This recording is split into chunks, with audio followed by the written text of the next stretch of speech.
열왕기하 3장 15절에서 27절 말씀 한 절씩 교독하고 마지막 절을 같이 읽겠습니다. 이제 내게로 검은 고 탈 자를 불러오소서 하니라. 검은 고 타는 자가 검은 고를 탈 때에 여호와의 손이 엘리사 위에 있더니 그가 이르되 여호와의 말씀이 이 골짜기에 개천을 많이 파라 하셨나이다. 여호와께서 이르시기를 너희가 바람도 보지 못하고 비도 보지 못하되 이 골짜기에 물이 가득하여 너희와 너희 가축과 짐승이 마시리라 하셨나이다. 이것은 여호와께서 보시기에 작은 일이라. 여호와께서 모압 사람도 당신의 손에 넘기시리니 당신들이 모든 견고한 성읍과 모든 아름다운 성읍을 치고 모든 좋은 나무를 베고 모든 샘을 메우고 돌로 모든 좋은 밭을 헐리다 하더니 아침이 되어 소재 들 때에 물이 동쪽에서부터 흘러와 그 땅에 가득하였더라. 모압의 모든 사람은 왕들이 올라와서 자기를 치려한다 함을 듣고 갑옷 입을 만한 자로부터 그 이상이 다 모여 그 경계에 서 있더라. 아침에 모압 사람이 일찍이 일어나서 해가 물에 비침으로 빠져지는 물이 붉어 피와 같음을 보고 이르되 이는 피라 틀림없이 저 왕들이 싸워 서로 죽이는 것이로다. 모압 사람들아 이제 노략하러 가자 하고 이스라엘 진에 이르니 이스라엘 사람이 일어나 모압 사람을 쳐서 그들 앞에서 도망하게 하고 그 지경에 들어가며 모압 사람을 치고 그 성읍들을 쳐서 헐고 각기 돌을 던져 모든 좋은 밭에 가득하게 하고 모든 샘을 메우고 모든 좋은 나무를 베고 길라레셋의 돌들은 남기고 물매꾼이 두루다니며 치니라. 모압 왕이 전세가 극렬하여 당하기 어려움을 보고 8천 군사 700명을 거느리고 돌파하여 지나서 에돔 왕에게로 가보자 하되 가지 못하고 이에 자기 왕위를 이어 왕이 될 나라들을 데려와 성 위에서 번제를 드리자. 이스라엘에게 크게 경노함이 임하매 그들이 떠나 각기 고국으로 돌아갔더라. 아멘. 기도하겠습니다. 하나님 아버지, 오늘도 말씀을 주셔서 감사합니다. 참 놀라운 사건이고 이 안에 감추인 하나님의 뜻이 너무나 보화와 같이 여기저기 빛나고 있습니다. 잘 캐내어 한 바구니 담아서 돌아갈 수 있는 시간이 되게 하옵소서. 예수 그리스도 이름으로 기도하옵나이다. 아멘. 자, 엘리사가 기도를 해준다 했습니다.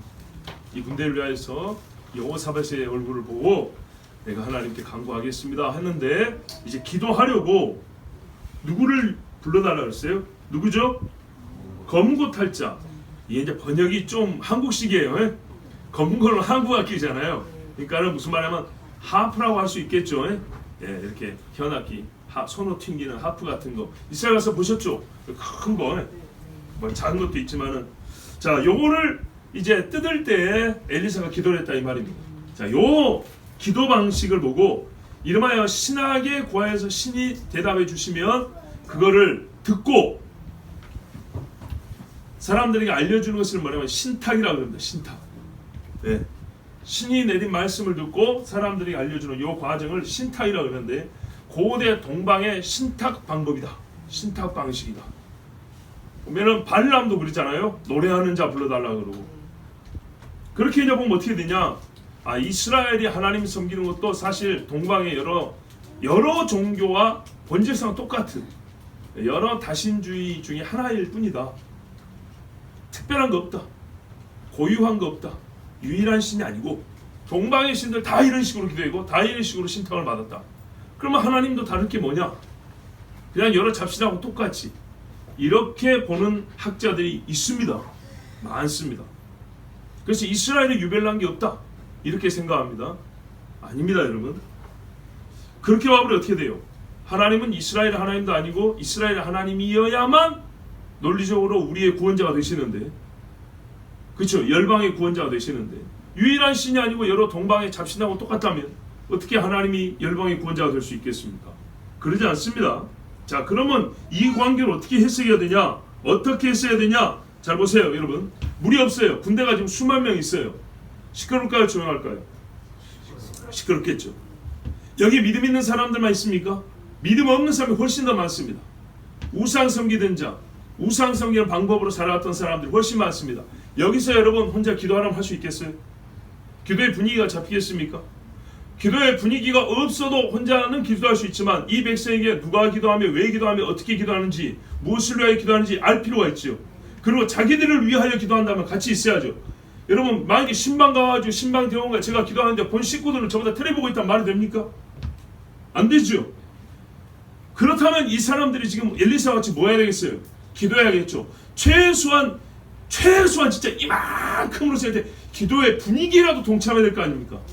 그죠? 기도할 줄 모르고 눈이라도 감아야죠. 우리가 흔히 하는 말로. 그런데 말입니다, 어떤 방식으로 이 사람들의 마음을 모을 수 있을까요? 기도의 마음을. 유일하게 하나님을 찾자고 말한 여호사밧과 하나님께 구할 수 있는 선지자가 왔는데 이 둘만 믿음이 좋아지고 둘이 손잡고 기도하면 되냐 이 말이죠. 아닙니다. 엘리사도 사람이기 때문에 하나님께 기도한 소위 환경이 좋으면 좋습니다. 왜 우리가 시끄러운 데서 기도 안 합니까? 시끄러운 데서도 기도할 수 있지만 조용한 데를 찾고 은혜로운 장소를 찾고 함께 기도할 동역자를 찾는 것은 훨씬 것이 낫기 때문입니다. 우리는 영육이 하나란 말이죠. 영이 강건하면 육이 건강해지는 것처럼 육적 환경이 정돈이 되고 제어가 되고 절제가 돼야 기도도 할 수 있고 하나님과 더 친밀하게 나갈 수 있는 것이죠. 그죠? 사방에 딱 음란한 영상 틀어놓고 거기서 성경을 읽는다. 말도 안 되는 짓이죠. 말이 안 되는 겁니다. 베델에서 뭡니까? 베델로 올라가자 할 때 야곱이 전부 다 우상 버리고 가라 그랬잖아요. 그런 것처럼 이 기도에 진짜 사느냐 죽느냐가 달려있는 기도 시간입니다. 수만 명의 생명이 걸려 있습니다. 그들의 가족들까지 생각하면 또 나라의 운명까지 생각하면 이거 가볍게 생각할 일이 절대 아닙니다. 자, 이와 같은 기도에 엘리사도 하나님께 기도에 집중할 수 있고 즉 심령의 차분함과 정돈됨이 있을 것입니다. 고향원에 하나님 앞에 깊이 기도할 수 있도록 그리고 주변 사람들도 그 기도에 협력자 최소한 같이 기도하든지 아니면 기도에 도움이 될 수 있도록 이 시간에 음악이 즉 하나님을 찬양하는 소리가 울려 퍼진다면 최소한 이스라엘이라는 이름만 갖고 있어도 떠드는 소리를 조용히 해야 되겠죠. 웅성웅성하는 소리 입 다물어야겠죠. 이리하여 여기는 뭐예요? 이제 이 군대가 기도하는 진영이 되는 겁니다. 신비주의에 속하는 이교의 예식이 아닙니다. 자, 하나님과의 구별된 교제를 위하여 하프를 연주하고 찬송하고 하나님께 나아갔습니다. 여러분 전장에서 집중된 마음, 우리 그렇잖아요. 전쟁터 할 때 목사 한 사람이 와서 군종 가가지고 막 기도하고 가고 그러지 않습니까? 그 다급한 상황에서 하나님이요 기도하는 엘리사와 기도하기 위하여 고요해진 찬송 소리만 울려 퍼진 이 진영에 임하셨습니다. 그 임함을 하나님이 매우 적극적인 표현 방식으로 썼는데 뭐냐면 손을 얹으셨다 이렇게 했어요. 그냥 여호와의 영이 임했다 이러도 되는데 보세요. 여호와의 손이 엘리사 위에 있더니 그랬어요. 엘리사의 뭔가 몸에 어떻게 해요? 진동이 왔다는 것이죠. 그죠? 이거 조심해야 됩니다. 성령이 충만해서 몸에 진동이 옵니다. 땅도 흔들립니다. 그런데요, 이런 경우가 있어요. 하나님 앞에 기도를 많이 한 사람이 이런 경험이 많겠죠. 그러면은 제어도 되고 자기가 어떤 지금 상황인지 영적 상황 파악도 되겠죠. 근데 초신자가 갑자기 이런 경험을 하면 어떻게 될까요? 절제할 줄을 모르고 자기 자신이 아주 분별력이 약하죠. 그러면 곁에서 보면 미친 사람처럼 보이는 거예요. 그럴 땐 어떻게 해야 돼요? 오래 기도한 분, 기도의 선배들이 가르쳐줘야 되는 거예요. 아시겠죠? 똑같은 현상이지만은 많이 기도하고 경험이 축적된 사람하고 처음 경험하고 신앙이 미숙한 사람이 같은 경험이라도 본인의 분별력과 제어하는 힘이 다르기 때문에 믿지 않는 자나 다른 사람이 볼 때는 다른 현상으로 볼 수도 있는 거예요. 그거는 평시에 우리가 기도할 때 잘 유념했다가 서로 돕고 또 분별하는데 어려움이 없기를 바랍니다. 이렇게 이제 강하게 영이 임했을 때 분명히 엘리사에게는 성령의 임재의 어떤 증거가 나타났을 겁니다. 그러니까 주변 사람들이 알았어요. 자, 이때 엘리사에게 하나님의 말씀이 임하였는데 엘리사가 크게 기도했겠죠. 예, 부르짖어 기도했던 소리가 진에 울려 퍼졌을 것이고 그때 하나님의 영이 임하자 엘리사가 역시 큰 소리로 하나님의 말씀을 외쳐주었습니다.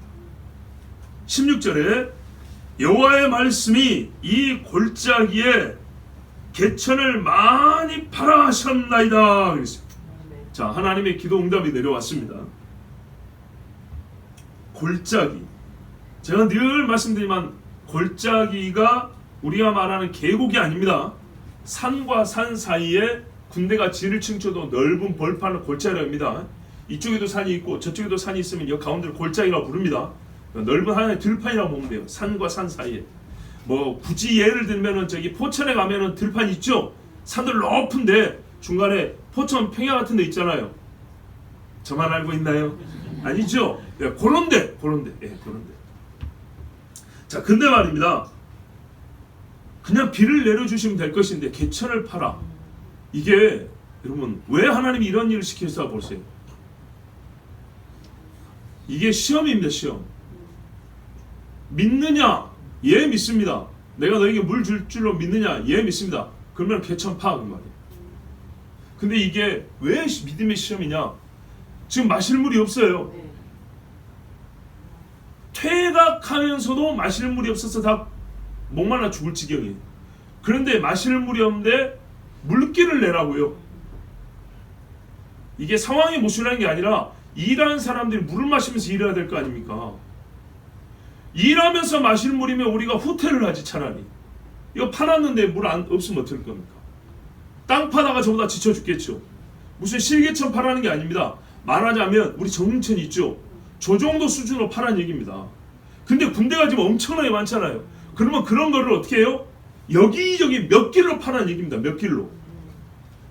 이 골짜기에, 그러니까 요 산사의 넓은 평야에 실개천 같은 거 흐르면은 그 군대가 짐승이 언제 와서 다 마시고 살겠습니까? 그래서 저런 천변, 몇 미터 내지는 몇십 미터 폭으로 군대를 동원해서 하루 종일 이걸 파란 얘기입니다. 그러면은 여러분 가만히 있어도 목마른데 물이 엄청 소비가 되겠죠. 말 그대로 요거 마시고 저기서 죽느냐, 아니 오늘 물 다 마시고 일하다가 죽느냐, 아니면은 오늘 물 다 마시고 내일 생수를 얻느냐. 믿음의 표를 보이라고 말합니다. 사르밧 과부 기억하시죠? 오늘 딱 한 끼 먹고 죽을 것밖에 없습니다. 만들어 와라 그랬어요. 그러면 기름과 가루가 떨어지지 아니한다고. 똑같은 유형입니다. 자, 이때요 여러분 반응이 어땠을 거 생각하세요? 반응. 보통의 사람들은 그 쓸데없는 소리 막 빨리 철군합시다. 물 조금이라도 남았을 때 가야 됩니다. 전쟁이고 뭐고 물 없으면 죽는 겁니다. 왜? 저쪽 모압에서는 기다리기만 하면 돼요. 하루 이틀 기다리기만 하면 돼요. 그런데 결국에는 물을 팠다 이거죠. 아마도 추정컨대 믿음 있는 사람들의 목소리, 특히 왕의 목소리가 있었겠죠. 제일 큰 소리를 낸 사람, 힘있게 개천 팝시다 할 사람이 누군가요? 여호사밧이죠. 안 봐도 당연한 거 아닙니까? 여러분 이게 갈릴 문제잖아요. 분명히. 그러다가 오늘 땅 파면서 노가다가 물 다 마셔버리고 그나마 남은 물 다 먹어버리고 내일 물 없으면 어떻게 할 겁니까? 퇴각도 못해 여기서 다 우리 산소공장 되는 건데.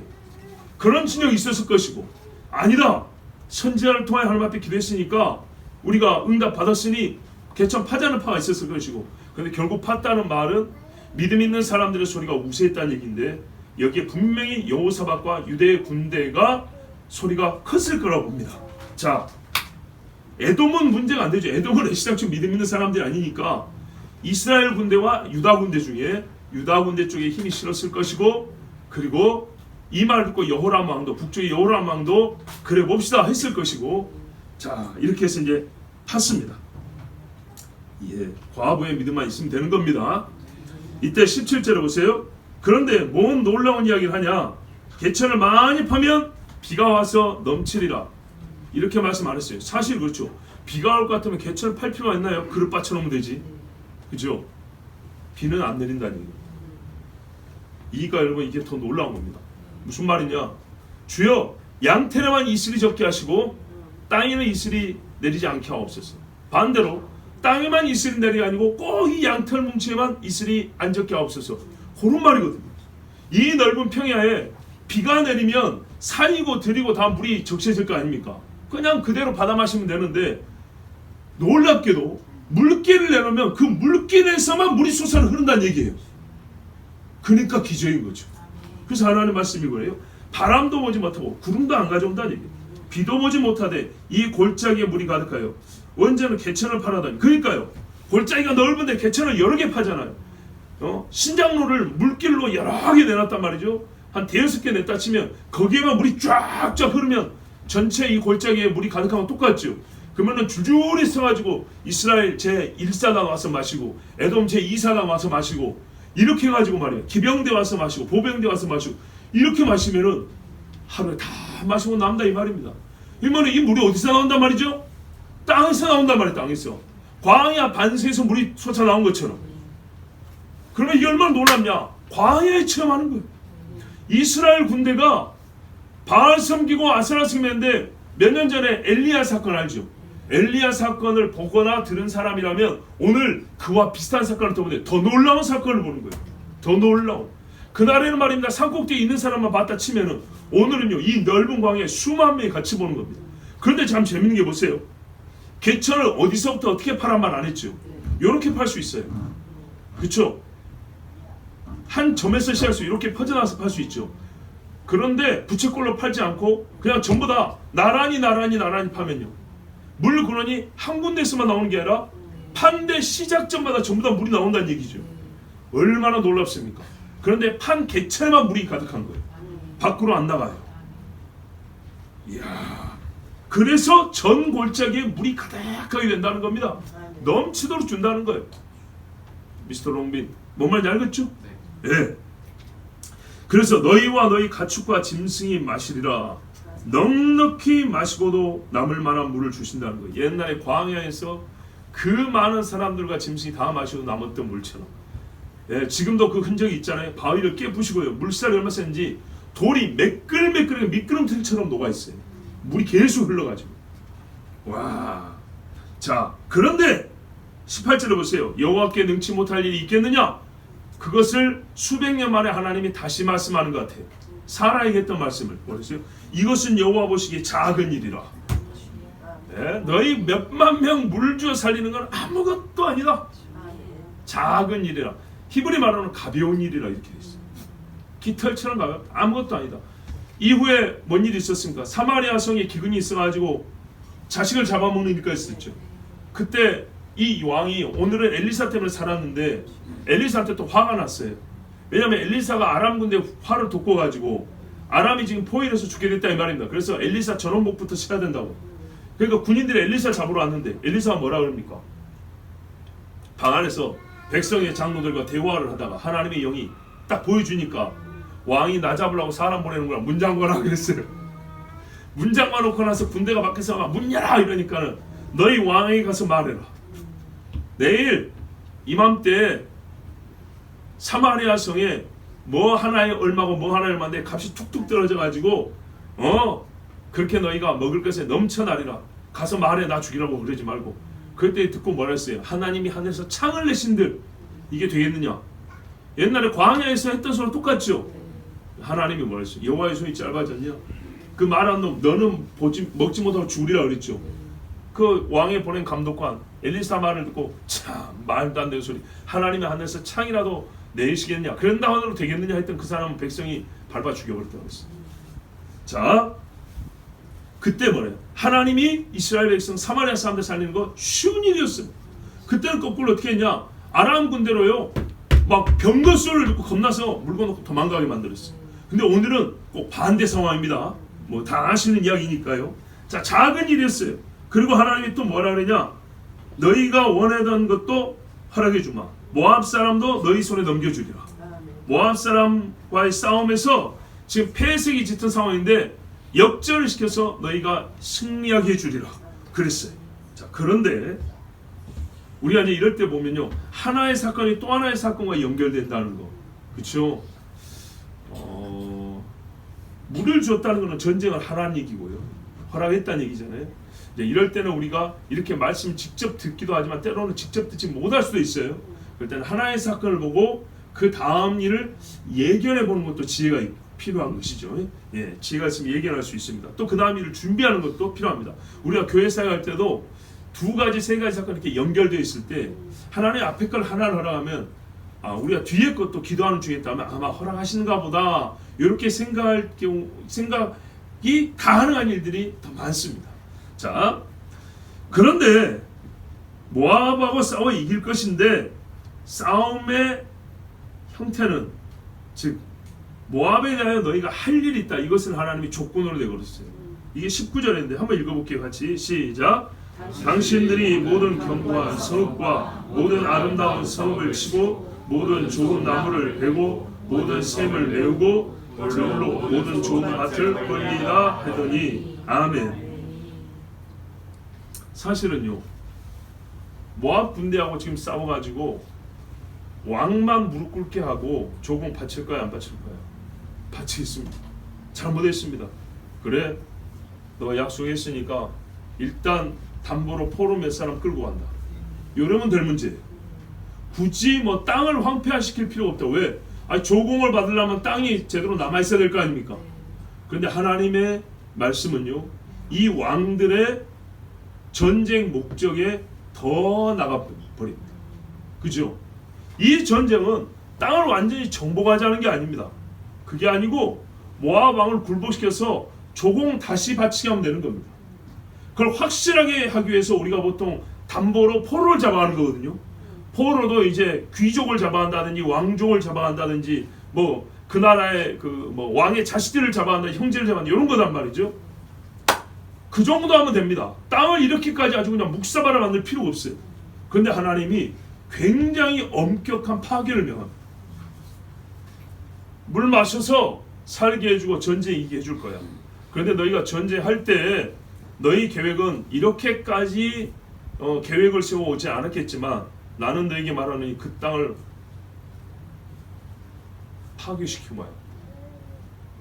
전국토는 아니지만 매우 현저하게 차이가 날 정도로 정말 한국식으로 말하면 밟고 와야 돼. 밟아 부셔버리고 와야 된다. 이렇게 말씀한 거예요. 여러분 좀 의아하지 않습니까? 모압이 그렇게 잘못했나요? 바꿔 말하면 이스라엘이 그렇게 잘했나요? 아니죠. 옛적에 다윗도 이렇게까지 안 했어요. 왜 이렇게 말씀했을까요? 좀 이따 다시 한번 생각해 보겠습니다. 이게 정말 우리가 의미를 가져야 될 점입니다. 하나님이 말하면 정말 철저한 파괴, 잔인한 응징을 지금 명하셨기 때문에 명령에는 이유가 있을 거 아닙니까? 요거 우리가 좀 이따 다시 생각해 보겠습니다. 자, 이 전쟁이 지금 광야에서 펼쳐질 것인데 하나님은 뭐라면 그 견고한 성읍 그랬으니까 국경을 넘어서 모압 안으로 들어가라는 얘기입니다. 그죠? 국경지대에서 전쟁이 일어나서 이기면 그만이 아니고 이기면 계속 밀고 들어가서 모압 안으로 들어가라 그랬습니다. 그리고 부셔버리라 했습니다. 마치 여리고를 비롯해서 가나안 성을 치는 것처럼 그렇게 하라 했습니다. 그러면 여러분 이게 무슨 말이냐면 이스라엘을 배반하여 조공을 바치지 않은 것 외에 성경에 다 기록되지는 않았지만 하나님이 모압을 벌할 이유가 있다 이 말입니다. 이건 하나님이 모압을 지금 벌하는 전쟁이 되는 겁니다. 그걸 우리가 찾아봐야 됩니다. 왜 하나님이 이렇게까지 그냥 쉽게 끝낼 싸움을 이렇게 길게 무섭게 파괴하셨을까 할 때 하나님이 모압을 벌하려고 하시는 거구나 이렇게 알아야 됩니다. 말 그대로 생활 근간을 다 없애버리는 겁니다. 그렇죠? 곡식도 목재도 열매도 샘물까지 덮어버리고 물로 돌로 채워버리면 어떻게 합니까? 물도 못 얻겠죠. 그러면 전쟁으로 죽는 사람 외에 생활고로 죽는 사람도 많겠죠. 이러고 조공 바치겠습니까? 그래요. 조공을 원하는 대로 못 받더라도 철저하게 응징해야 된다. 이 말씀을 우리가 좀 생각해 볼 때 신명기 20장에 보면요 19절에서 20절에 이런 말씀이 있어요. 너희가 이방을 치러 갔을 때 그 나라의 나무들은 베지 마라 그랬어요. 왜냐면 사람이 잘못했지 그 나무까지 싹 빼버리면 그러면 남은 사람들이 못 먹고 살겠냐. 과수든 귀한 제목이든 전쟁으로 불타고 부셔진 집들도 새로 지어 살 거 아니냐. 다 죽이려고 하는 전쟁 아니기 때문에 나무는 베지 말라, 수목은 찍어버리지 말라. 그들이 먹을 것이 있어야 되지 않겠냐. 땅이 황폐되면 농사는 쉽게 못 짓습니다. 그래도 자연 상태에 나는 나무 열매라도 계절마다 그거라도 있어야 살자. 이렇게 하나님이 자비를 베풀려고 신명기에 명령을 해놨어요. 근데 지금 어떻게 했어요 하나님이? 거꾸로 나무를 베버리라 그랬죠. 그래서 심판으로 보는 겁니다. 전쟁이라는 게 얼마나 잔인합니까? 인정사정 없는 거잖아요. 원래 전쟁은. 그래도 하나님이 남겨두라고 한 것이 율법이에요. 근데 하나님 스스로 이 경우는 아니다 그랬으니 그만큼 모압을 벌할 이유가 충분했다는 얘기입니다. 자, 역사적으로 뭔 일이 있었냐? 모압이 말입니다. 길르앗을 쳤답니다. 조공만 안 바친 게 아니고 요단강 동편에 이스라엘 땅 있죠. 제가 그랬죠. 여기 길르앗 지역이라고. 이 지역을 쳐서 사람을 많이 죽였다. 그러니까는 북이스라엘이 약해지니까 이 틈에 힘자랑을 좀 한 겁니다. 뒤에 보면 마지막 모압 왕이 굉장히 성질이 있는 사람이죠. 네, 자기 아들을 불태워버렸지 않았습니까? 그래서 이참에 내가 모압의 영광을 회복하리라 하면서 조금 그쳐 하고 군대를 진격해서 이스라엘 영토를 먼저 침범을 했어요. 그래서 이스라엘 사람들을 많이 죽였어요. 길르앗 지역을, 루벤 지파 쪽에. 그래서 하나님이 이스라엘을 친 죄에 대하여, 그 피 흘린 죄에 대하여 벌을 하는 겁니다. 즉 이 모압 왕이 교만한 겁니다. 아시겠죠? 우리 로마서에 말했어요. 공세 바칠 자에게 공세를 바치고 그랬어요. 이들은 다윗에게 공세를 바치면서 사실 여러분 다윗과 좋은 관계를 맺었습니다. 아십니까? 다윗의 증조 할머니가 누굽니까? 룻이 어디 여자예요? 모압. 그래서요 다윗은 모압을 그렇게 싫어하지 않았어요. 저 앞에도 보면 열왕기상에 모압을 정벌한 얘기는 딱 한 줄. 그렇게 심하게 안 했다는 얘기입니다. 그런 다음에요. 옛날에 열왕기 4인가 사무엘서 설교할 때 제가 했던 기억이 나는데 다윗의 부모님이 사울에게 피해 다닐 때 부모님을 다윗이 어디다가 의탁을 시키냐면 모압에다 의탁을 시킵니다. 부모님을 모압에다가. 아시죠? 예. 그런데 나중에 다윗이 왕이 된 다음에 모압을 쳐요. 매우 잔인하게 치지는 않지만 친단 말입니다. 그래서 조공을 바치게 한단 말이죠. 그렇다면 모압을 그렇게 칠 이유가 없을 것 같죠. 그래서 어떤 역사가들이 이렇게 봅니다. 부모님을 모압에 의탁해놨더니 모압 사람들이 혹시 다윗의 부모를 죽인 거 아닌가. 왜냐하면 그 뒤 부모님 기록이 없단 말이에요. 그래서 다윗이 왕이 된 다음에 잘 지내던 모압을 정발하러 간 거 아닌가.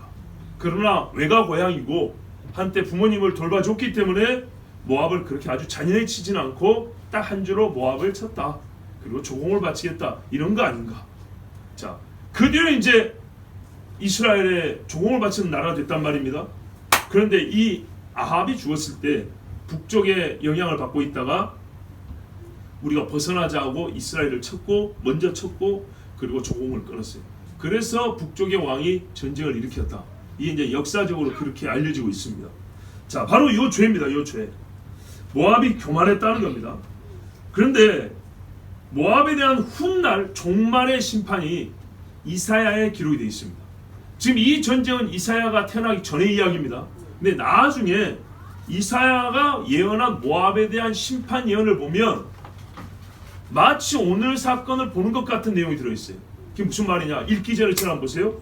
이사야 16장에 훗날에 있을 모압의 심판이 기록이 되어 있어요. 모압이 이렇게 심판을 받으리라고 되어 있어요. 원인은 교만이라고 되어 있어요. 모압 왕이 교만해요. 그래서 어떤 심판을 받냐 했더니 그 심판의 내용이 오늘 이야기하고 똑같아요.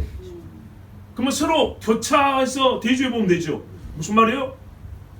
원인이 교만이고 결과가 오늘과 똑같다는 말은 오늘의 이 심판의 원인도 모압의 교만이다 이 말입니다. 그러니까요. 바칠 자에게 바치고 섬길 자를 섬겼으면 오히려 안전하게 살았을 것인데 그들이 권위를 무시하고 질서를 어긋나고 약속을 깨고 덤벼들었다 이 말입니다. 그래서 하나님이 쳤다는 거죠. 근데 모압은 그 성질이 예나 지금이나 종말이나 똑같다는 얘기입니다. 자, 이사야 16장에 보면 이렇게 돼 있어요. 6절부터 보면 우리가 모압의 교만을 들었나니 심히 교만하도다. 그가 거만하며 교만하며 분노함도 들었거니와 그의 자랑이 헛되도다. 그러므로 모압이 모압을 위하여 통곡하되 다 통곡하며 길하레셋 기어하세요. 우리 본문에도 나옵니다. 건포도 떡을 위하여 그들이 슬퍼하며 심히 근심하리니 이는 헬수본의 밭과 신마의 포도나무가 말랐습니다. 자, 밭과 포도나무가 없어진 거예요. 먹을 게 없어져 버린 거예요. 전에는 그 가지가 야센에 미쳐 광야에 이르고, 그러니까 광야까지 나무들이 쫙 수목 있었는데 싹 없어졌다니. 그 싹이 자라서 바다를 건넜더니 이제 열국의 주권자들 그 좋은 가지를 꺾었도다. 이스라엘뿐만 아니라 다른 나라 왕들도 와서 꺾어버렸다 이 말입니다. 그러므로 내가 야셀의 울음처럼 신마의 포도나무에 울리라.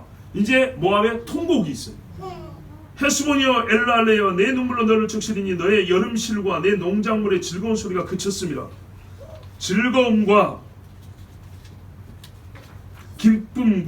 기쁨이 기름진 밭에서 떠났고 포도원에는 노래와 즐거운 소리가 없어지겠고 틀에는 포도를 밟을 사람이 없으리니 이는 내가 즐거운 소리를 그치게 하였습니다. 이러므로 내 마음이 모압을 위하여 수금같이 소리를 바라며 내 창자가 길하레셋을 위하여 그러하도다. 모압이 그 산당에서 피어나도록 봉사하며 이제 이렇게 다 말라버리고 먹을 게 없으니까 자기들 신한테 가서 비는 거예요. 네, 피를 내고 막 제물을 바치며 물 달라 과일 달라 곡식 달라 이렇게 비는 거예요. 근데 소용이 있을까요? 피곤하도록 봉사하며 바알 선지자들처럼 자기 성소에 나가서 기도할지라도 소용없으리로다. 이는 여호와께서 보세요. 오래전부터 모압을 들어 하신 말씀이거니와 제가 이것 때문에 오늘 사건과 연결한 거예요. 오래전부터 모압 너는 교만하다고 말을 했다는 거예요. 오래전부터. 그런데 그 말을 안 듣더라는 거죠. 그래서 마지막까지 교만해서 하나님 어떻게 해요? 교만하면 항상 하나님이 땅을 아주 그냥 엎어버린다 했단 말이죠. 그래서 마지막에도 곡식도 다 말라버리고 과일도 다 불태워버리고 잘라버리고 땅 뒤집어버리고 돌밭대기 해버리고 샘그는 다 막아버리고 하나님이 마지막 때도 그렇게 한다 이 말입니다. 그런데 하나님이 뭐라 그래요? 네 교만과 거만함과 이 분노한 마음 때문인데 이거를 내가 이미 오래전부터 계속 말해왔다. 그런데 너희가 안 들어서 오늘 다시 벌을 받는다 이렇게 말한 겁니다. 이는 여호와께서 오래전부터 모압을 들어 하신 말씀이거니와 이제 여호와께서 말씀하여 이르시되 품꾼의 정한해와 같이 3년 내에 모압의 영화와 그 큰 무리가 능욕을 당할지라 그 남은 수가 심히 적어 보잘것없이 되리라 하시도다. 아멘. 아멘. 언젠가는요 3년 안에 이렇게 싹 없애버리고 조금 남겨놓는다는 거예요. 자, 그래서 오늘 말씀이 바로 왜 모압에게 이렇게 하나님이 무서운 심판을 내린다 할 때 나중에 있을 모압에 내릴 심판과 함께 보니까 모압 왕이 교만하고 거만하고 거기다 분노라고 돼 있어요. 이스라엘에 대하여 분을 품었다 이 말이에요. 지금도 여러분 어찌하여 열방이 헛살을 경영하고 이스라엘을 멸하지 않으면서 분을 품느냐, 그죠? 하나님이 웃는다 그랬죠. 이 백성을 하여 분을 품었어요. 그래서 하나님이 너를 축복하는 자에게 축복하고 너를 대제하는 자는 대제한다 그랬죠. 너에게 분노하는 자는 내가 그에게 분노하는 거예요. 하나님의 지금 이 심판은 분노의 심판이에요. 적정하게 채찍 몇 대 때리는 게 아니에요. 자, 이 전쟁에 하나님의 일하심의 성격을 알아야 됩니다. 예. 그러니까 사람의 생각보다 하나님의 생각은 이렇게 많이 다른 겁니다. 20절에 아주 중요한 말씀이 또 있습니다. 아침이 되어 소재 드릴 때 하룻밤이 지났어요. 하룻밤 사이에 믿음이 컸는지 여러분 같으면 나 같아도 눈 떴을 때 뭘 기대할까요? 이슬이 가득 내려 있거나 아니면 물이 차 있거나 뭐 그랬겠죠. 눈 떠보니까 아무것도 없네요. 보세요. 아무것도 없죠. 근데 이렇게 돼 있어요. 아침이 되어 소재 드릴 때 이렇게 돼 있어요. 보통 아침 제사 언제 9시입니다. 9시. 무슨 말이냐겠죠. 보통 아침 한 5시 일어났을 건데 또 파수꾼이 있기 때문에 보초병이 있으니까 물이 흘렀으면 불이 나게 종치고 난리가 났겠죠. 아침에 조용한 거예요. 어제 힘들어 죽겠는데 그럼 어떻게 해요? 아침에 그 물이 없어요. 아우성을 쳤겠죠. 그런데 보십시오 여러분, 소재 드릴 때 왜 난데없이 소재 드리라고 그러죠? 차라리 아침 해가 뜰 때 그러면 되죠. 무슨 얘기가 성전입니까? 이렇게 하나님이 말씀하신 이유를 알아야 돼요. 지금 여기 전쟁터입니다. 전쟁터에서 평화로운 시절에 성전에서 있을 법한 일을 굳이 여기다 기록한 게 뭘까요? 이 백성이 물이 흐르기 시작한 시점을 알라고 말해요. 아침 제사들이 소재 드릴 때. 여러분 성경에 뭐라 그러냐? 솔로몬이요. 성전 짓고 기도할 때 뭐라 그러냐면 이렇게 했어요. 8장 열왕기상 8장 44절 45절에 주의 백성이 그들의 적국과 더불어 싸우고자 하여 주께서 보내신 길로 나갈 때 그들이 주께서 택하신 성읍과 내가 주의 이름을 하여 건축한 성전이 있는 쪽 하여 여호와께 기도하거든. 언제 기도할까요? 하나님이 정한 시간이 있어요. 베드로도요 기도 시간을 찾았죠. 예수님도 기도 시간을 정했죠. 여러분 더 놀라운 게 뭔지 아십니까? 예레미야가 예나 70일에 있죠. 요 70일을 읽었어요. 다니엘이 언제요? 이스라엘이 있을 때 못 읽었고 바벨론 와서 읽었어요. 바벨론 와가지고 예레미야가 자기가 쓴 편지를 바벨론으로 보냈거든요. 근데 어떤 인간들이 있었냐? 예레미야 그 미친놈이 자꾸 바벨론으로 편지 써 보내는데 그 못 보내게 하라고 도리어 유다에 있는 사람한테 편지 쓴 놈이 있었어요. 예레미야 보면 나옵니다.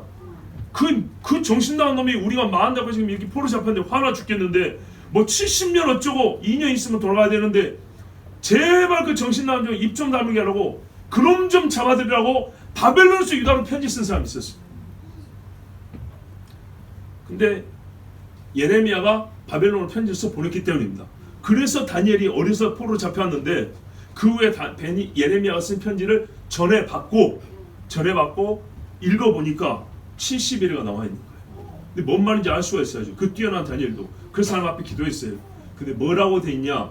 참 중요한 말씀인데 다니엘 9장에 돼 있는 이런 말씀이 있어요. 다니엘이 저녁 제사 드릴 때 기도를 시작했다 이렇게 돼 있어요. 하나님이 원래 정한 시간이 있어요. 그러니까 우리가 있잖아요. 여호와께서 우리 항상 기도하도 들으시지만 하나님이 정한 그때는요. 하나님이 기억하시는 때란 말이죠. 자기의 규례를 자기의 약속의 때를 잊지 않으시는 하나님이에요. 그래서 절기를 우리가 생각할 이유가 있습니다. 여기서 여러분 이제 설교 외적인 이야기인데 제가 하나 양해를 구할 거 있어요. 올해는 제가 절기 설교를 많이 안 하고 있습니다. 예, 지금까지 매년 했죠. 예, 뭡니까는 6월절, 초실절, 무교절, 예수님의 승천, 무교절, 부림절 계속 했는데 올해는 6월절 외에 무교절 그 외에 설교를 지금 잘 안 하고 있습니다. 가을 절기도 예년처럼 하나하나 할지 안 할지 잘 모르겠습니다. 왜냐하면 지금까지도 충분히 설교했지만 물론 그래도 계속 얘기했지만 또 한 해 정도는 이렇게 또 그냥 넘어가도 큰 문제가 없을 것 같아서 나를 중히 여기는 훈련을 많이 했기 때문에 또 나를 중히 여기지 아니하여도 우리 신앙생활이 여전히 잘 견고하게 지켜질 것 같아서 올해는 그렇게 크게 신경 쓰지 않고 있습니다만은 중요한 사실은 보세요. 하루 중에도 아침 소제 드릴 때와 저녁 번제 드릴 때 하나님 보세요. 아침 저녁 상번제 그렇죠. 아침 저녁으로 제물을 드려야 했어요. 그거는 고생시키라는 게 아니에요. 그 시간을 통해서 하나님께 기도하게 하려고 하는 거고 하나님이 응답하려고 하는 거예요. 예? 사랑의 표시를 주려고. 다니엘이요 포로지에서 뭘 그걸 굳이 그렇게 지킬 필요가 있습니까? 그런데 이 70일이라는 중요한 제목을 놓고 저녁 번제 들 때 기도를 하고 가브리엘 올 때 말하면 네가 저녁 번제 기도했잖아. 딱 그때 내가 출발했다. 하나님이 너보고 너에게 가르치라고 나를 보내셨다. 이렇게 말해 준 겁니다.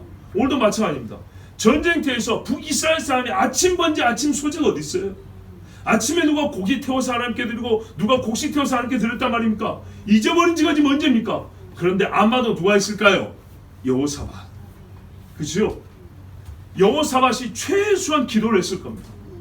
하나님을 경외한다는 건 이런 데서 차이가 나는 겁니다. 아침에서 자리에서 무릎 꿇고 기도하는 겁니다. 아침 소제 드릴 때 되니까 여호사밧 왕이 딱 밑에 부하들 높은 사람들 데리고 와서 다 말할 수는 없잖아요. 왜? 믿음 없는 사람 많으니까 우리라도 하자 해가지고 우리끼리 기도하자고 하나님 우리 무리 없습니다. 주의 명하신 대로 개천을 팠습니다.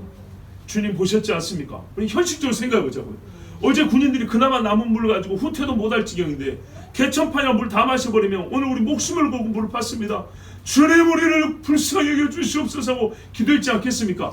그 시간이 아침 소제 드릴 때고 그때 저기서부터 물이 훅 솟아나오더니 요단강의 땅에서 물이 그냥 막 폭포처럼 거꾸로 솟아 흐르는 것처럼 어마어마한 물이 그 큰 천에 흘러넘쳤다 이 말입니다.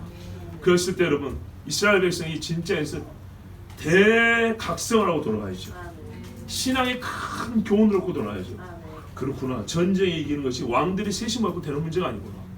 저기 메소포타미아 왕들 4명 와도 아브라함 한 사람한테 못 이기잖아요. 말이 많고 기병이 많고 사람 힘이 세도 되는 게 아니고 하나님이 살려주시면 사는 거고 하나님이 이겨주셔야 이기는 거고 하나님은 자기의 약속의 때를 지키시고 간구하는 자의 기도를 들으시는구나. 이거 오늘 물 마시는 사람은 다 배워야 되는 거죠. 근데 광야에서도요 만나 먹고 메추라기 먹고 물 마시면서 깨닫지 못하고 광에서 60만이 다 죽었어요. 안타깝게도. 자, 골짜기에 물이 가득했어요. 이 물이 어디서 나왔는지, 비가 내리지 않았으니 물 근원인지 사람들은 모릅니다.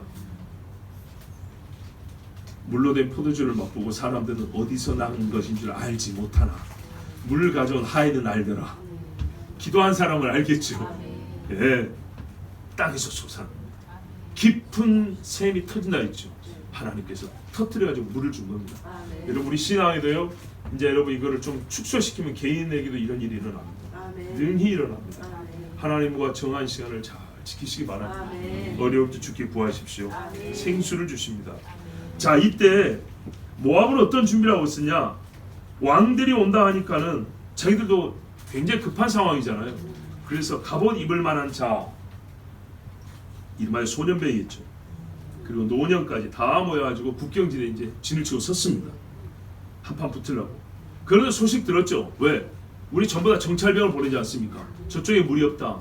바보같이 건기에 쳐들어오다니. 아이고, 쉽게 이길 줄 알았겠지. 광야 깨르기 쉬운 줄 알았겠지. 이제 막 비웃으면서 기다리고 있었죠. 그런데 하루만 더 기다리면 된다. 어제는 멍청하게도 그 얼마 없는 물로 땅 파는 고생을 하더니 저것들이 뭐 하려고 그러지? 아마 분명히 이런 얘기를 했겠죠. 그런데 아침에 일어나보니까 그 개천에 핏물이 가득한 겁니다. 자, 정찰병의 보고가 그래요. 22절에 아침에 일찍 일어나서 보니까 해가 물에 비침으로 맞은편 물이 붉어 피와 같은 걸 보고, 보이는 거리 있어요. 보이는 거리. 왜? 이쪽은 산지거든요. 저쪽은 골짜기고. 그러니까 모압 쪽으로 갈수록 산지. 이거 위에서 보니까 어떻게 해요? 반사가 돼가지고 사람은 잘 안 보이고 그 많은 물이 빨갛게 보인 겁니다. 예. 그래서 뭐라고 생각했냐? 결국 물이 없어서 자기들끼리 다투다가 칼부림 났구만.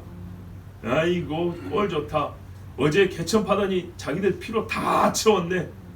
이렇게 판단이 된 겁니다.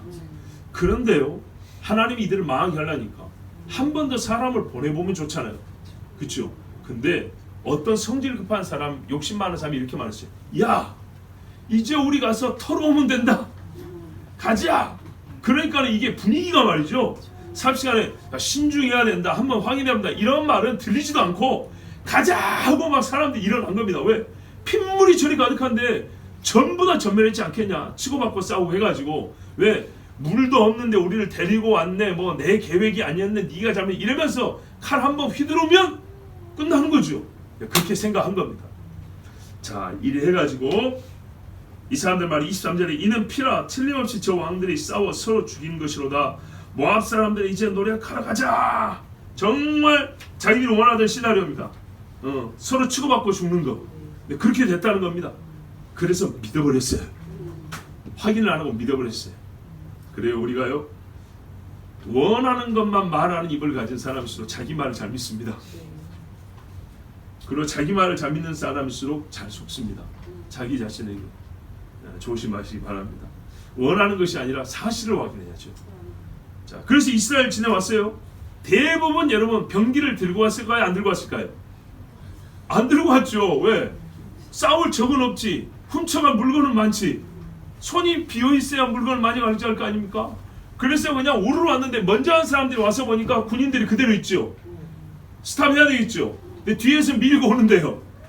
설 수 있을까요? 못 서죠. 산에서 계속 사람들이 내려오는데 그냥 밀리고 해서 이스라엘 군대 앞에 간 족족 그냥 다 쳐 죽여버린 겁니다. 자, 이렇게 정신줄을 놓은 상태에서 무기도 가져오지 않고 그냥 약탈할 마음에 흥분되고 달려오던 사람이 앞에서부터 다 죽고 나니까 이제 시간이 좀 흐르니까 뒤에서 알았겠죠. 예, 먼지 나고 막 사람 고함 소리 나고 비명 소리 나고 하니까 뒤에 오는 사람들은 알고 부랴부랴 무기 챙겨하고 싸우는데 상대가 되겠습니까? 안 되죠. 이거 거의 함정에 걸리는 거랑 똑같지 않습니까? 이스라엘 백성은 물도 잘 마시고 기분도 좋고 거기다가 하나님이 물을 주셨다는 말은 무슨 말이에요? 모압을 너에게 넘기겠다는 말도 사실인 거죠. 그래서 사기가 충만하고 있는데 저기는 당황해가지고 지금 후퇴하는 상황이고요. 그러니까요, 추격하여서 등을 치고 이제 들어가는 겁니다. 그래서 모압 국경을 넘었습니다. 어마어마한 모압 군대가 죽었습니다. 그런 다음에 어떻게 했을까요? 계속 도망 가다가 숨는 데는 어디가 제일 안전하죠? 성이죠. 그래서 튼튼한 성들로 들어갔습니다. 그 25절 이해합니다. 자, 그 성읍들을 쳐서 헐고 각기 돌을 던져 모든 좋은 밭에 가득하게 하고 모든 샘을 메우고 모든 좋은 나무를 베고 길하레셋의 돌들은 남기고 물매꾼이 두루다니며 치니라. 자, 이 정도 쳤으면은 됐는데 하나님 명하신 대로 계속 들어가면서 보이는 밭들마다 다 돌로 엎어버리고요. 샘들은 다 메꿔버리고요. 나무들은 불살라버리고 베버리고 잘라버리고요. 그리고 밥에 먹으면서 하루 세우고 또 들어가고 또 들어가고 또 들어가면서 마을마다 불지르는 건 당연했을 것이고 아주 그냥 초토화를 시키면서 들어갔어요. 그리고 어디까지 갔냐? 아까 우리 이사야도 읽었죠. 길하레셋. 이사야에서 길하레셋이 나온 이유가 있어요.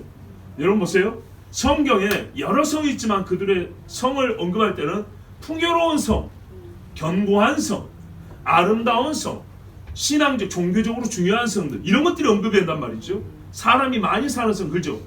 길하레셋은 어떤 성이냐? 요새예요, 요새. 우리 마사다 가보셨죠? 산 위에 있는 천혜의 요새라고요. 그래서 도망가면 여기 도망가는 거고 점령하기가 너무너무 어려운 거예요. 옛날에 예루살렘도 옆 사람 살 때 점령하기 어려워서 다윗이 고생했잖아요. 요압이 가서 이제 쳤는데 그런 것처럼 각 나라마다 그래도 믿을 만한 성이 하나씩 있어요. 옛날에 남한산성도 그래서 저리 간 거 아닙니까? 자, 그래가지고 길하레셋에 숨었어요. 길하레셋에 숨었는데 여기는 높은 산이고 천혜의 요새여가지고 쉽게 허물어지지 않습니다. 그 주변에 있는 성들은 물매꾼이라고 그러니까 우리가 무슨 뭐 돌팔매지 하는 것 같죠. 이래갖고 성이 무너집니까? 그러니까 번역이 좀 아쉬운 게 뭐냐면 원어 분석을 못한 게 아니고 한국말에 좀 서투른 분들이 계신가 하는 그런 생각이 좀 들어요. 투석기 같은 거 있죠. 예, 성을 치는 겁니다. 이래가지고 주변에 있는 성들은 하나님이 명하신 대로 많이 없애버렸어요. 나무를 베서 장비 만들고, 예, 하루 전쟁 끝난 게 아니고요. 계속 몇 날 며칠 초토화시키면서 들어갔으니까 장비 만들고 곡식 없고 없애버리고 태워버리고 부셔버리고 이래 들어간 겁니다. 그리고 이제 길하레셋까지 왔는데 여기는 성이 높고 견고해가지고 쉽게 안 무너지는 겁니다. 그래서 이런 말인 거예요. 길하레셋의 돌들은 남기고 싶어서가 아니라 다 못 부신 겁니다. 자, 그러나 계속 공격하면 어떻게 되겠어요? 안에 있는 사람들이 말라 죽겠죠. 예, 곡식도 없고 물도 없고 그렇게 돼 있는데 26절에 극적인 사건이 하나 발생했습니다. 모압 왕이 전세가 극렬하여 당하기 어려운 줄 알고, 예, 아무리 길하레셋이라도 우리가 얼마 있다가 다 죽겠구나 판단이 되는 겁니다. 이 모압 왕이 보니까요, 보통의 왕으로 볼 때 전술적으로 상당히 그래도 지략도 있고 싸울 줄 아는 사람이에요. 이 마음이 좀 악한 사람이라서 그게 안타까운데, 예, 전쟁하는 리더십으로 볼 때는 괜찮은 사람처럼 그렇게 보입니다. 칭찬하자는 말은 아닌데, 자, 그래가지고 어떻게 했냐? 칼찬 군사 700명을 거느리고 돌파하여 에돔 왕에게로 가자 그랬어요. 자, 성 안에 있는데요. 성 안에 또 안전한 경우는 적군이 물러가줘야 되는데 지금 적기 아주 상승세고 우리가 하락이고 거의 죽게 돼 있기 때문에 물러갈 일이 없죠. 왜? 결국에는 모압 왕을 잡아야 되기 때문에 안 물러갑니다. 안 물러갈 때는 안에서 때문에 성문을 열고 오히려 돌파하고 나서 다른 데로 도망을 가야 되겠죠. 그래서 모압 왕이 칼 잘 쓰는 사람 남아있는 정예병 700명 특공대를 조시한 겁니다. 그리고 성문이 여러 개 있는데 그 중에 어느 쪽으로 나왔냐면 유다나 이스라엘은 좀 더 큰 나라잖아요. 군대가 강할 거 아닙니까? 에돔은요, 어쩔 수 없이 끌려갔다 생각하니까 에돔이 좀 약할 것이다. 그리고 그래서 에돔 쪽으로 치고 나가려고 그랬어요. 그래서 문을 열고 기습해서 에돔 왕을 치고 돌파해서 쫙 도망가려 했는데 그마저도 안 됐다는 얘기입니다. 하나님은 가둬버린 거예요. 우습게 보고 약탈하러 갔더니 거의 다 전멸하게 됐고, 우습게 보고 에돔을 치러 갔더니 에돔도 막강해서 뚫지 못하고, 그래서 다시 성 안으로 들어온 게 됩니다. 이제는 죽을 일밖에 안 남았습니다. 그때 27절 보세요. 이에 자기 왕위를 이어 왕이 될 맏아들을 데려와 성에서 번제를 드린 자, 한참 같이 전쟁을 하고 있던 아들을 불렀습니다. 아들이 놀고 있지 않았겠죠. 아들을 불러가지고 전쟁하면요, 다른 사람들이 보기 때문에 체면이라도 갑옷을 입게 되어 있습니다. 직접 칼을 안 들더라도 갑옷은 입고 다닙니다. 여러분 아시잖아요. 장관들이, 국방부 장관이 군대 시찰 가면 평상시 입었던 양복 벗고 군복 입고 하이바를 쓰죠. 적어도 그렇게 하는 겁니다. 근데 갑자기 아들을 부르더니, 아들 여럿이 있었을 것인데 과거에 큰 아들을 부르더니 이놈을 결박하라 그러는 거예요. 그리고 성벽 위에 그 두꺼운 성벽 위에 끌고 가지고 이스라엘, 유다, 에돔 왕이 보고 있는데, 그 군대가 보이는데 거기서 불질러 버린 겁니다. 그런데 중요한 게 이거예요. 잘 보십시오. 그냥 불을 질렀다 아니라 뭐라 했어요? 번제를 드렸다 그랬어요. 제사, 제물이죠. 어떤 신에게요? 자기들의 신, 그모스. 모압 신이라고 하는 그모스는요 굉장히 포악합니다. 피를 좋아하는 놈이 그모스입니다. 몰래가고 비슷해요. 피 마시면서 즐거움을 느끼는 그런 신이라고 하는 게 그모스입니다. 그래서요 나라가 급하니까 그모스가 제일 좋아하는 걸 바친 거예요. 사람 피. 거기다가 내가 제일 아끼는 큰아들. 그래야 우리가 산다고 생각해요. 이게 그 믿음이었어요. 그래서 위에서 제사상을 찾아놓고 불질러버린 겁니다. 그냥 밖에서 그냥 사람 하나 불타고 있어 이게 아니고요. 누가 봐도 재물이라는 걸 볼 수 있도록, 알 수 있도록 이렇게 깃발 세우고 음악 연주하고 절하고 주문 외우고 무슨 이상한 옷 입은 사람들이 와가지고 막 그모스야 막 이러고 했겠죠. 그러면서 푸닥거리 같은 거 하면서 아들을 산채로 태워버린 거예요. 얼마나 끔찍합니까? 그것도 자기 큰아들이고 자기 죽으면 왕될 아들을. 여기서 노리는 게 뭘까요? 첫째는 말 그대로 저쪽 신은 물을 줘서 살렸으면 우리 신은 이 몰살 위기에서 우리를 구해 주시옵소서. 하늘에서 우방을 내리든 번개를 치든지 지진을 내서 저것들을 다 없애버리든지, 이게 모압 왕이 원하는 거였죠. 그러나 그런 일을 발생하지 않았어요. 두 번째는 뭘까요? 이 백성이 지금 살기가 없고, 그죠? 전부 다 폐쇄에 짓죠. 백성들에게 어떻게 해요? 경노하는 마음이 일어나게. 여러분 스포츠 경기에서도 그런 경우 많잖아요. 감독이 항의하다 퇴장당하면 선수들이 기를 쓰고 하죠. 그래갖고 이기는 경우가 많죠. 우리 하다못해 일반 스포츠도 그런다면 지금 전쟁입니다. 죽느냐 사느냐인데 왕자가 불에 타서 죽었어요. 성벽에서 여기 있는 사람들 다 보고 있어요. 그 고통스러워서 죽어가는 모습을 봤을 때 여러분 내가 백성이라도 이를 악물고 이를 바득바득 까면서 그래 죽기 살기다 하고 나가지 않겠습니까? 이것을 노린 거죠. 왜? 모압 왕은요 지고 싶지 않았어요. 절대로 항복이란 없다고 하는 사람이 있어요. 이 성경을 보면 그래요. 자, 두 번째는 또 세 번째는요 결국 예수 효과를 봤습니다. 뭐라 어디냐면 이스라엘에게 크게 경노함이 임하였다. 역시 한국말이 조금 서툰 것이 아닌가라는 그런 생각이 들게 하는데, 히브리 말로 하면 이스라엘 위에 그 말입니다. 이 위에가 무슨 말일까 했을 때 옛날에는 이렇게 생각을 했어요. 옛날 사람들 번역은 어떻게 했냐면 이스라엘에 대하여 이렇게 했어요. 아까 말씀드린 모압 사람들의 화가 난 거예요. 분이 뻗쳐가지고 눈이 시뻘게 잡고 이제 이스라엘 사람들에 대하여 공격을 하는 거예요. 지금. 정말 잡아먹을 듯이 그렇게 하는 거예요. 그래서 이스라엘 사람들이 결국 싸워서 이기긴 이기겠지만 우리 한국말로 뭐래요? 학을 뗀다 그러죠.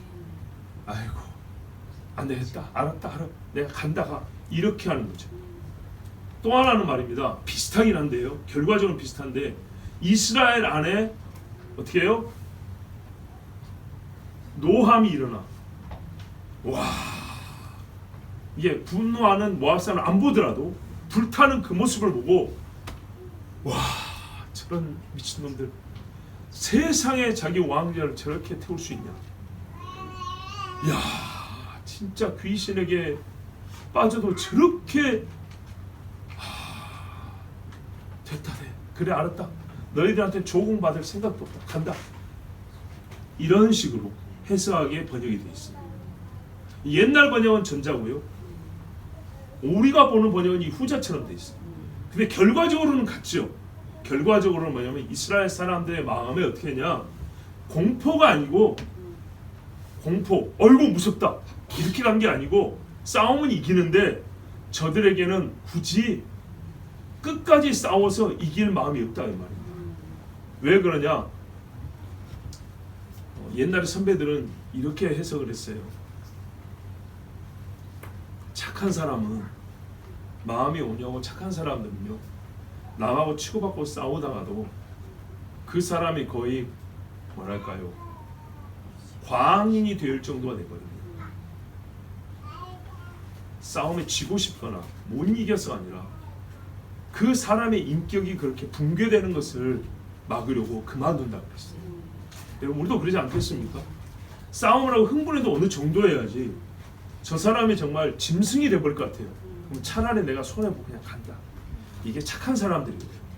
약한 사람들은 잘 됐다, 너 오늘 그냥 죽어버려라, 뭐 독약을 마신다, 그래 마셔버려라 이런다고. 막 칼 들고 죽어버릴 거야, 죽어.